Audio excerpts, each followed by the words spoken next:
চলো আজ বানিয়ে ফেলি ঝটপট করে চিকেন খিচুড়ি। তার জন্য সবজি কেটে রেখেছি, মুগ মুসুর ডাল আর চাল ভিজিয়ে রেখেছি, আর এদিকে চিকেনটাও কিন্তু আমি নুন হলুদ দিয়ে ম্যারিনেট করে রেখে দিয়েছি। এরপরে প্রেশার কুকারেই করছি, তোমরা চাইলে কড়াতেই করতে পারো।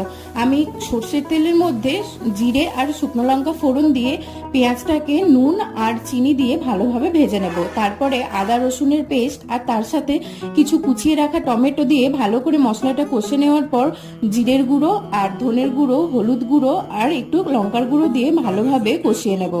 তোমরা কিন্তু জিরের গুঁড়োটা একটু বেশি ইউজ করো, মানে 2 চামচ মতো। এরপরে ম্যারিনেটেড চিকেনটা দিয়ে আলু আর গাজর কাঁচা লঙ্কা দেওয়ার পর ভালোভাবে মশলা কষে এলে ওই চাল ডাল যেটা ভিজিয়ে রেখেছিলাম ওটা দিয়ে দেবো। তারপরে দিয়ে দিয়েছি পরিমাণ মতো জল আর ক্যাপসিকাম, 2 সিটি। ব্যাস 2 সিটি হয়ে গেছে, খিচুড়িও রেডি। গরম মশলা আর ধনেপাতা ছড়িয়ে নিয়ে দিলেই রেডি চিকেন খিচুড়ি। আর চ্যানেল ভালো লাগলে অবশ্যই সাবস্ক্রাইব করো।